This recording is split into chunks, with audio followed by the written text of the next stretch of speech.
भूर्भुवः स्वः तत्सवितुर्वरेण्यं भर्गो देवस्य धीमहि धियो यो नः प्रचोदयात्।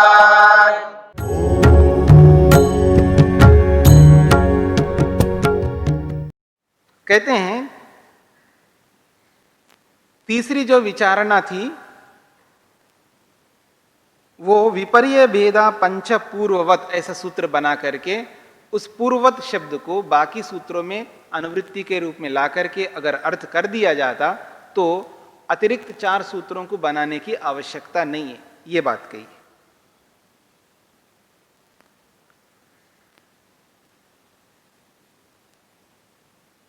कह रहे हैं तत्र उभय चतुसूत्री रक्षणाय प्रथमा विचारणा गरिष्ठा युक्ता च सही कलु अस्माभि अभिष्यते।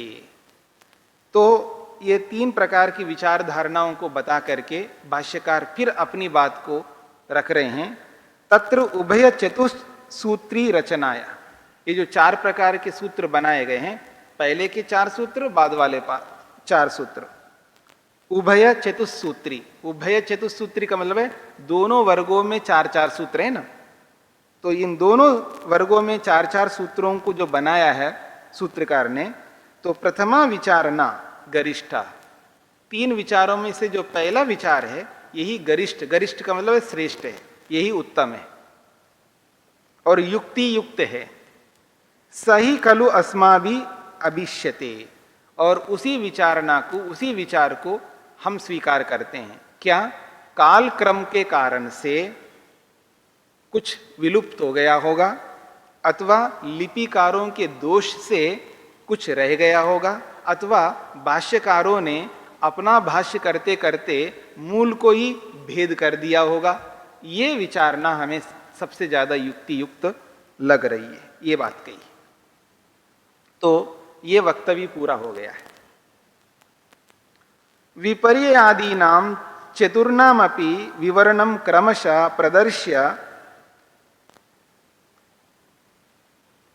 प्रदर्शयति सूत्रकारः तत्र पूर्वम विपर्ययम आह। आप में से किसी ने पूछा था कि इनको आगे जाकर के बताएंगे, तो मैंने कहा हाँ बताएंगे, एक एक का वर्णन करेंगे।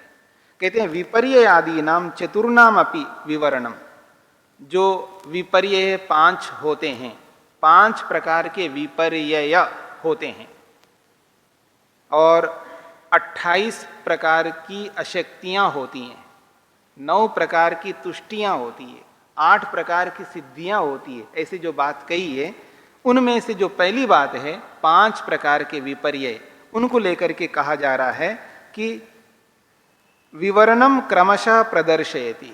इन सबके एक एक का विवरण क्रम से सूत्रकार बताते हैं।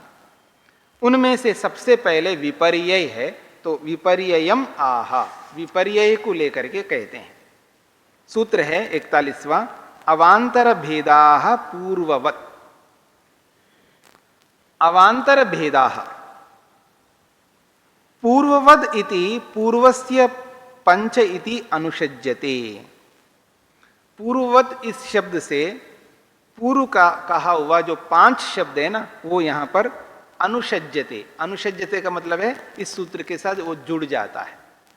अनुषज्यते का अर्थ है जुड़ जाना। इस सूत्र के साथ पहले कहा हुआ जो पंच शब्द है, वो पंच शब्द इस सूत्र के साथ जुड़ जाता है। तो अवांतर भेदाः पंच ऐसा बन जाएगा। पूर्वस्य प्रक्रमस्य विपर्ययस्य एकस्यापि सतः पंच अवांतर भेदा सन्ति। बहुत विशेष बात कही जा रही है, इस बात को समझना है। कई बार व्यक्ति समझ नहीं पाता है। वो कहते हैं पूर्वस्य प्रक्रमस्य विपर्ययस्य, पूर्व कहे हुए क्रम से जो कहा गया है ना विपर्ययों को लेकर के, मतलब विपर्यय, विकल्प, निद्रा और स्मृति, ये जो क्रम बताया है उनमें से एक भी अगर है हमारे जीवन में, मेरी ओर देखिएगा, 5 विपर्ययों में से एक भी हमारे जीवन में है तो कह रहे हैं एकस्यापि सति सतः, एक भी हमारे जीवन में है तो आवांतर भेदा पंचा संति, बाकी चारों हैं हमारे जीवन में। देखो जी, मैं द्वेष वेश नहीं करता, मैं सबसे प्रेम करता हूं, यानी सबसे राग रखता हूं, सबको अपनाता हूं, मैं द्वेष नहीं करता हूं, मेरे में द्वेष नहीं है, ऐसा बोलता है व्यक्ति। आपने देखा होगा, ऐसा नहीं है। अगर राग है तो समझ लेना उसके जीवन में द्वेष है। हाँ, एक दोष है तो बाकी चारों दोष हैं। ये नहीं हो सकता एक है बाकी नहीं है, ये कभी नहीं हो सकता। और ये भी नहीं हो सकता ये द्वेष ही द्वेष करता है। ये आदमी कभी किसी से राग करता हुआ दिखता ही नहीं है, हमेशा द्वेष करता है, सबसे द्वेष करता है, किसी से राग नहीं करता है। इसके जीवन में केवल द्वेष है। अगर जो ऐसा कहा जाए तो बिल्कुल गलत है, ऐसा नहीं है। द्वेष करने वाला राग भी करता है। ऐसा नहीं हो सकता द्वेष तो कर रहा है लेकिन राग नहीं करता। वो आपको नहीं दिख रहा है, हर व्यक्ति को दिखाई नहीं देता है, जिसका विषय है उसको दिखाई देगा। तो यही कहना चाहते हैं, एकस्य अपि सतः, एक भी दोष हमारे जीवन में है तो कह रहे हैं अवांतर भेदाः संति, पांचों में से जो बाकी बचे हैं वो सबके सब आपके जीवन में हैं, इसे समझ लेना है। तो वो कौन है? तो कहा तमः मोहो महामोह तामिश्र अंधतामिश्रश्च इति, उनके नाम है। पहले का नाम है तमः, जिसको आप मिथ्या ज्ञान बोलते हो ना, विपर्य मिथ्या ज्ञान, जिसको आप अविद्या शब्द से बोलते हो। अविद्या का अर्थ है यहां पर तमः, और अस्मिता का अर्थ है मोह, और राग का अर्थ है महामोह, और द्वेष का अर्थ है यहां पर तामिश्र। ठीक है ना, अविद्या, अस्मिता, राग और द्वेष, और अंतिम है अंधता मिश्र, इसका अर्थ है अभिनिवेश। अविद्या, अस्मिता, राग, द्वेष और अभिनिवेश, इन्हीं के ये अलग नाम है। आप अविद्या कहो, तमः कहो, एक ही बात है। आप अस्मिता कहो या मोह कहो, एक ही बात है। यहां पर राग कहो या महामोह कहो, एक ही बात है। और द्वेष कहो और तामिश्रा कहो, एक ही बात है। अभिनिवेश कहो या अंधता मिश्र कहो, एक ही बात है। ये उनके दूसरे नाम है। ये इसलिए कह रहे हैं अंधता मिश्रश्च इति नाम भी, इन नामों से विपर्ययो मिथ्या जानम अतदरूप प्रतिष्ठम। और विपर्य क्या होता है? विपर्य को समझा रहे हैं। विपर्यय इस शब्द का अर्थ बता रहे हैं। कह रहे हैं विपर्ययो मिथ्या ज्ञानम। विपर्य उसको कहते हैं जो कि मिथ्या ज्ञान है। मिथ्या ज्ञान को ही विपर्यय कहते हैं। क्यों विपर्यय कहते हैं? तो कहा अतदरूप प्रतिष्ठम, क्योंकि वो अतदरूप प्रतिष्ठित होता है। मेरी ओर देखेंगे तो समझ में आ जाएगा। ये क्या है? एक कागज है।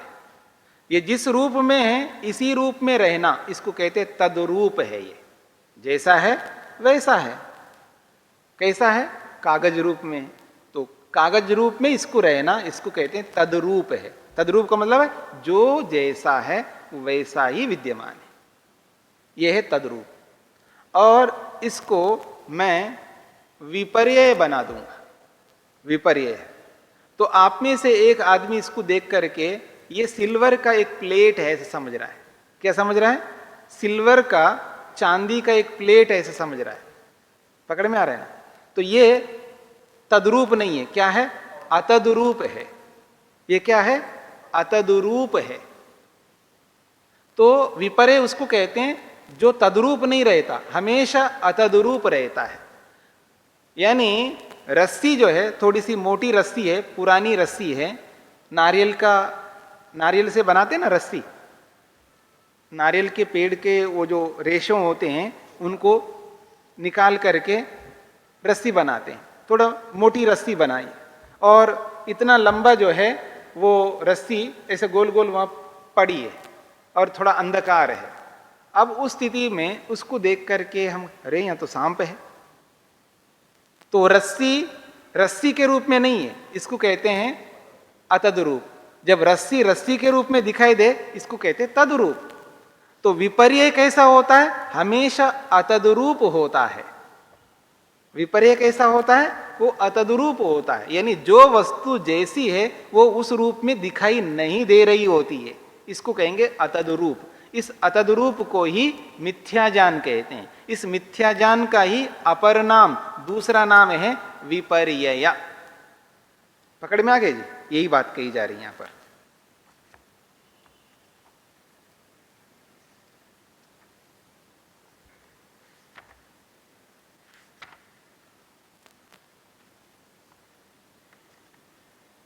जी,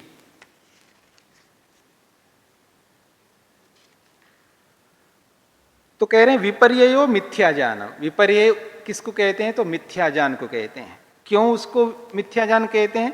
अतद्रूप प्रतिष्ठम, वो अतद्रूप में विद्यमान है। और किस रूप में ये अतद्रूप में है? तो तम, तमो, मोहो, महामोह, तामिश्रो, अंधता मिश्र च इति। तो ये 5 प्रकारों में है। तम के रूप में, मोह के रूप में है, महामोह के रूप में है, तामिश्र के रूप में है और अंधता मिश्र के रूप में है। ऐसे ये 5 नामों से विपर्य ज्ञान हमारे जीवन में होता है। सूत्रार्थ लिखिएगा।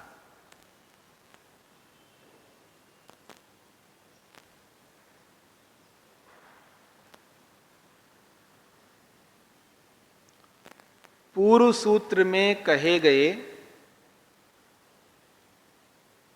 पूर्व सूत्र में कहे गए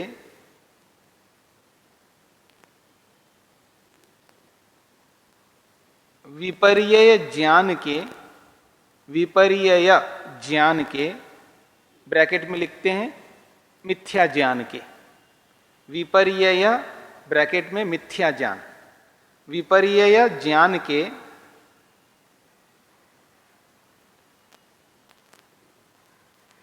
अवांतर, अवांतर भेदों से, अवांतर भेदों से अर्थात भिन्न भिन्न भेदों से 5 प्रकार का होता है। 5 प्रकार का होता है।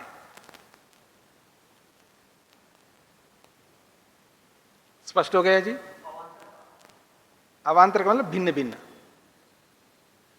भिन्न भिन्न प्रकारों से, भिन्न भिन्न भेदों से वो 5 प्रकार का होता है।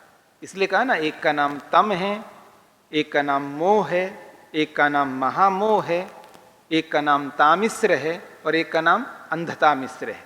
ये है अवांतर। अवांतर का मतलब भिन्न भिन्न। इन अलग अलग भेदों से ये 5 प्रकार का विपर्यय ज्ञान यानी मिथ्या ज्ञान होता है। कहाँ होता है? हमारे जीवन में। अशक्तिम आह, अब अशक्ति को लेकर के बात कही जा रही है। असामर्थ्य, हमारे जीवन में अलग अलग असामर्थ्य है। मतलब अपने आप को हम इतना कमजोर, दीनहीन समझते हैं कि हमारे में वो शक्ति, सामर्थ्य नहीं है, ऐसा लगता है। लेकिन भगवान ने इतना सामर्थ्य दिया है, इतनी शक्ति दी है, हम उसको भुला देते हैं। यदि हम मनुष्य हैं तो समझ लेना हमारे में वो सारे सामर्थ्य हैं जो मुक्ति को पाया जा सकता है, मुक्ति को प्राप्त कर सकते हैं। ये भूल जाओ कि मैं मुक्ति को पा नहीं सकता, मेरे में वो सामर्थ्य नहीं है सामर्थ्य, बस उसको उजागर करना पड़ता है, उसको उभारना पड़ता है, उस शक्ति को, सामर्थ्य को समझना पड़ता है, अपने आप को सचेत करना पड़ता है, अपने आप को सावधान करना पड़ता है और अपने आप को पुरुषार्थ में झोंकना पड़ता है। अपने जीवन को उमंग से युक्त, उत्साह से युक्त बनाना पड़ता है। उद्यम, मेहनत, पुरुषार्थ से युक्त होकर के जब आगे बढ़ता है व्यक्ति तो सब अपने आप रास्ता साफ होता रहता है। निठल्ला रह करके, परेशान होकर के, हाय हाय करते हुए चलेंगे तो हमारे में सामर्थ्य दिखाई नहीं देगा, कभी नहीं दिखाई देगा। कोई कहता मैं स्त्री हूं, कोई कहता मैं पुरुष हूं, कोई कहता मैं बूढ़ा हूं, कोई कहता मैं अभी तो बच्चा हूं, कोई कहता मैं अभी तो संसार को देखा नहीं हूं। कोई ना कोई एक बहाना बना करके हम अपने प्रयोजन से दूर होते जा रहे हैं। अपने प्रयोजन को पाना है तो हमको सशक्त बनना होगा, अपने आप को ऐसा बनाना होगा कि भगवान ने मेरे को मनुष्य बनाया है केवल केवल केवल मुक्ति को पाने के लिए बनाया है। मैं पा सकता हूं और उसके लिए जो करना है वो सब करूंगा। ये यदि मन में ठान करके व्यक्ति नहीं चलता तो फिर वो बैठ जाता है। कोई मोटापे को लेकर के बैठ जाता है, कोई दुबलेपन को लेकर के बैठ जाता है, कोई वृद्धावस्था को लेकर के बैठ जाता है, कोई किसी को लेकर के बैठ जाता है। बस मुख्य काम धरा रहता है, बाकी सब अच्छे ढंग से होता है।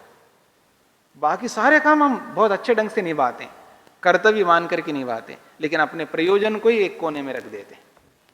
ऐसा नहीं होना चाहिए। हाँ जी, आगे चलिए। अशक्ति माह, अशक्ति को लेकर के बताया जा रहा है। एवं इतरस्याह, एवं पूर्ववद एव अष्टाविंशति विधत्वम अवांतर भेदाद एकस्या अपि सत्या खलु अनंतराया अशक्तेर विज्ञेयम। यहां पर भी यही बात कही जा रही है। एवं इस प्रकार से, पूर्ववत पूर्व की भांति, अष्टाविंशति विधत्वम 28 प्रकार की, अवांतर भेदात अलग अलग भेदों से ये 28 प्रकार की अशक्तियां होती है। एकस्या अपि सत्या, एक भी अशक्ति है हमारे जीवन में, एक भी असामर्थ्य है हमारे जीवन में, तो कह रहे हैं खलु अनंतराया अशक्तिर विज्ञेयम, बाकी सारी अशक्तियां आ जाएंगे हमारे। देखिएगा कितनी बड़ी हानि है। यदि हमारे जीवन में एक अशक्ति आ जाए तो समझ लेना बाकी और अशक्तियां अपने आप आने लग जाती हैं, न्योता दे देंगे बाकी अशक्तियों को, असामर्थ्यों को। एक जगह पर हमने अपने आप को सामर्थ्य रहित समझ लेते हैं, देखो जी ये नहीं कर सकता, ये मेरे से नहीं हो सकता। अगर ऐसा हमने बोल दिया तो समझ लेना जहां जहां अवसर आएगा वहां वहां यही रट्टा लगाएंगे। मेरी बात समझ में आ रहा है? एक जगह हमने बोला कि ये मेरे से नहीं हो सकता, सामर्थ्य के होते हुए, मेरी बात को समझना, सामर्थ्य के होते हुए कोई ये कहता है ये मेरे से नहीं हो सकता। उदाहरण देता हूं, ब्रह्मचारी है, ब्रह्मचारी का क्या काम है? विद्या अध्ययन करना, पढ़ाई करना, और उनको कहा जाता है आपको यज्ञ कराना है, अग्निहोत्र कराना है। ये मेरे से नहीं हो सकता। क्यों?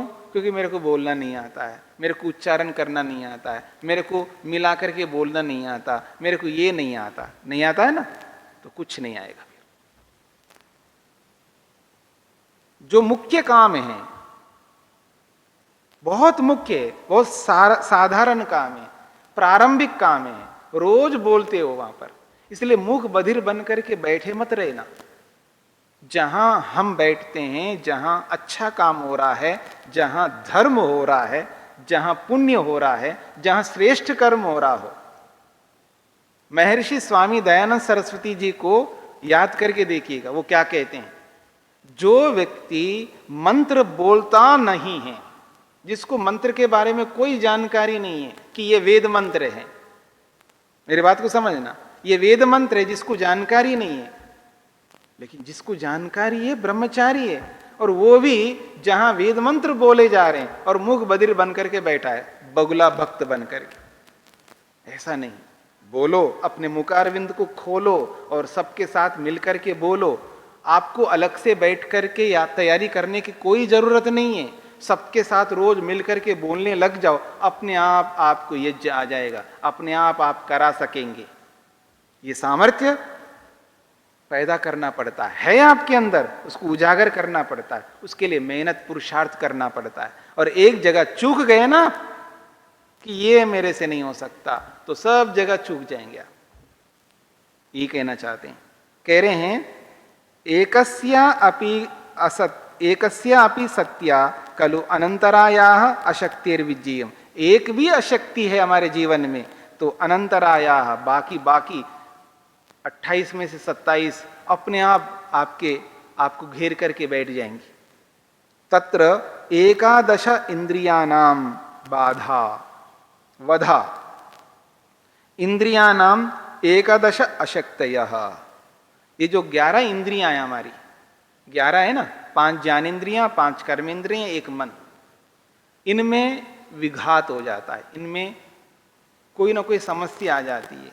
जैसे आंख में समस्या आ गई, आंखों में समस्या आ गई, विघात।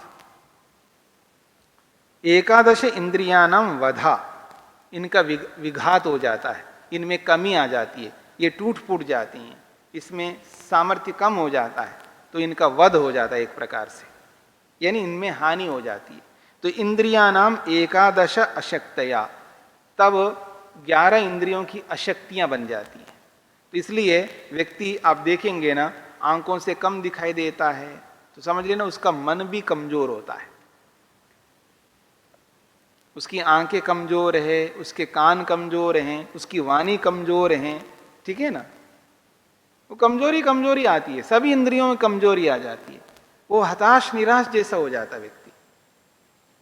इसलिए सशक्त होकर के सबको क्रियान्वित करके रखना पड़ता है व्यक्ति को, सबके साथ जुड़ करके सबका प्रयोग करना पड़ता है, सबको सचेत करना पड़ता है। आदमी गाड़ी चला रहा है, गाड़ी को साफ नहीं करता, मेरी बात समझ रहे ना, गाड़ी में बैठकर डुर्र डुर्र जा रहा है आ रहा है, लेकिन उसका साफ सफाई करता ही नहीं आदमी, उसको तंदुरुस्त बनाए रखता ही नहीं है, उसका देखभाल नहीं करता, उसका सर्विस नहीं करता, उस ऑयलिंग करता नहीं, कुछ नहीं करता है, तो गाड़ी कैसे चलेगी? उसको हमेशा तंदुरुस्त बना करके रखना पड़ता है व्यक्ति को, ठीक है जी। तो कह रहे हैं 11 प्रकार की इंद्रियों में जब अशक्ति आ जाती है, दिखाई कम दे रहा है, सुनाई कम दे रहा है, ठीक है ना, वाणी लड़खड़ा रही है, वाणी गंध स्मेल ठीक से नहीं समझ में आ रहा है, और रस का पता नहीं लग रहा है व्यक्ति को, तो ऐसे कमियां आती रहती है। हाँ जी। ओम।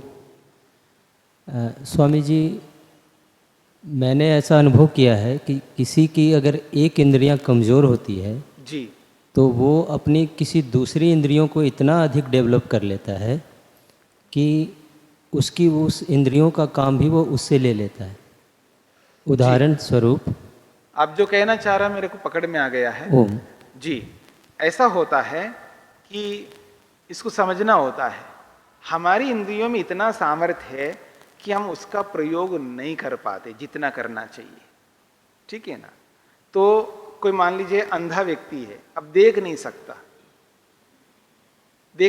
ना, अब उसके सामने और कोई चारा नहीं होता है, तो इसलिए क्या करता है, वो स्पर्श का उपयोग ज्यादा करने लगता है। मेरी बात समझ रहे हैं? स्पर्श का उपयोग ज्यादा करता है, या सुनने का प्रयोग ज्यादा करता है। कोई स्पर्श का, कोई सुनने का, कोई ना कोई इंद्रिय को वो इस्तेमाल करने लगता, उसका ज्यादा प्रयोग करने लगता, तो ऐसा लगता है कि उसको ज्यादा शक्ति है। शक्ति सबकी उतनी रहती है, उसके प्रयोग के ऊपर निर्भर करता है हम उसका कितना प्रयोग कर रहे हैं। जो ज्यादा प्रयोग करेंगे तो ज्यादा प्रयोग में आएगा। अंधा व्यक्ति, क्योंकि वो देख नहीं सकता, आप रुपये को, नोटों को देख करके पहचानते हो ना, ये 2000 का है, ये 500 का है, ये 200 का है, ये 100 का है, ये 50 का है, ये 20 का है, ठीक है ना, पहचानते हैं ना आप देख करके। वो बिना देख के पहचानता है। वो कैसे? स्पर्श से, क्योंकि उसके पास अब देखने का साधन नहीं है, तो रोज वो प्रयास करता है, मतलब ये नोट कितना लंबा है, कैसा इसका स्पर्श है, कितना मोटा है, उसका प्रैक्टिस करता, अभ्यास करता है, कर करके वो इतना कुशल बन जाता है, उसको पता लगता है। हम प्रैक्टिस ही नहीं करते हैं। आंखें होते हुए भी आप भी ऐसा ही प्रैक्टिस करो तो आपका भी हो जाएगा, किसी का भी हो सकता है, लेकिन हम वैसा मेहनत पुरुषार्थ नहीं करते, इसलिए हमारे को नहीं होता है। तो इंद्रियां वैसी रहेंगी, उसका प्रयोग करना होता है। अथवा गोलकों में कोई बाधा उत्पन्न हो जाती है, मान लीजिए आंख फूट गए किसी कारण से, तो उसको समस्या हो रही है, वो हमने अपनी इच्छा से नहीं किया, ऐसा किसी समस्या से, किसी रोग से अगर आंख फूट गया, कोई समस्या आ गई, तो उसमें समस्या आ जाती है। और गोलकों में जो समस्या आ रही है ना, वो इसी तरह आ रही है हमारे में। मतलब आज जैसा दिखाई देना चाहिए आंखें वैसे दिखाई नहीं दे रही है, उसमें विघात हो रहा है। ऐसे वैसा सुन नहीं पा रहा है व्यक्ति, उसमें भी विघात हो रहा है। ऐसे जो स्पर्श करने में उतना स्पर्श नहीं हो रहा है, क्योंकि हमारा रहन सहन, हमारा खान पान बहुत कुछ बदल गया है और हमारा मेहनत पुरुषार्थ भी बहुत कम हो गया है। इसलिए हमारी इंद्रियों में कमी एक साथ आ रही है, और वो जो आप कमी बता रहे हो वो अलग प्रकार की कमी है। आचार्य जी, बाधा तो केवल गोलकों में ही आ सकती है, इंद्रियों में तो बाधा नहीं आनी चाहिए, यह तो अहंकार से बना हुआ है। हम गोलकों की बात कर रहे हैं, गोलकों की ही बात कर रहे हैं। इंद्रिय में कोई बाधा नहीं आती है, क्योंकि हमें पता भी नहीं होता ना, इंद्रिय दिखता तो है नहीं, मतलब इंद्रिय दिखाई दे नहीं रही है, हमको तो गोलक ही दिखाई दे रही है। उस गोलक में रहने वाली इंद्रिय जैसी है वैसी रहेगी, उसमें कोई समस्या नहीं है। लेकिन गोलकों में जो बाधा आती है, उस बाधा को दूर करना हमारा कर्तव्य होता है। आंखों को ठीक से रखना, कानों को ठीक से रखना, हर इंद्रिय को ठीक, यानी हर गोलक को संभाल करके रखने का प्रयास हमको करना है। लेकिन किसी भी गोलक में कोई समस्या आती है, उस समस्या के कारण से बाकी गोलकों में भी धीरे धीरे समस्या आ जाती है, दूसरी प्रकार की समस्या।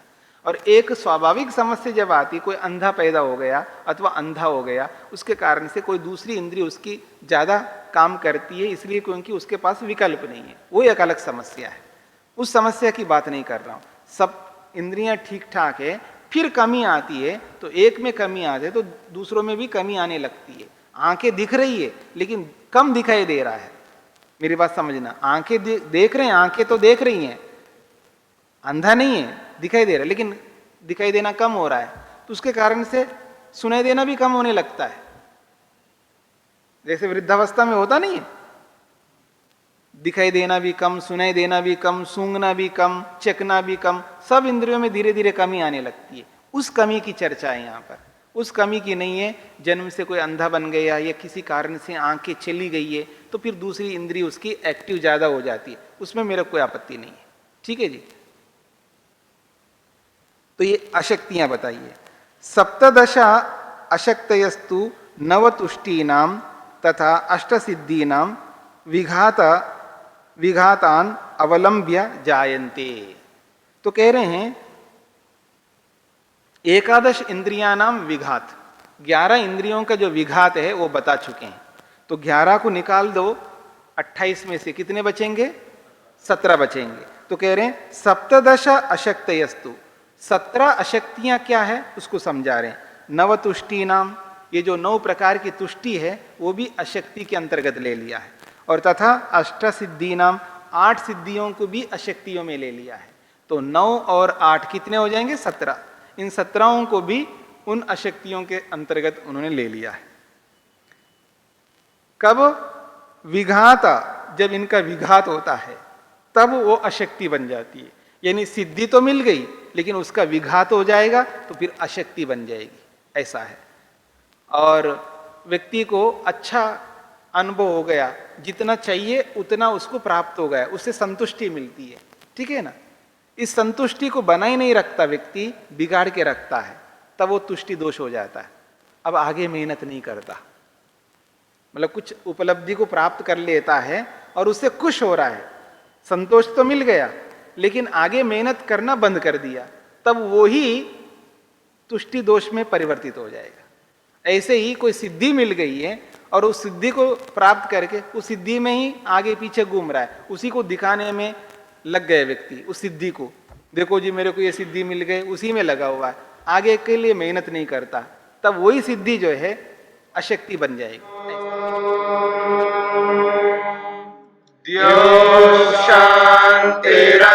शांतिरंतरिक्षं शांति पृथिवी शांतिरापः शांतिरोषधयः शांतिः वनस्पतयः शांतिर्विश्वे देवाः शांतिर्ब्रह्म शांति सर्वं शांति शांतिरेव शांति क्षमा शांतिरेधि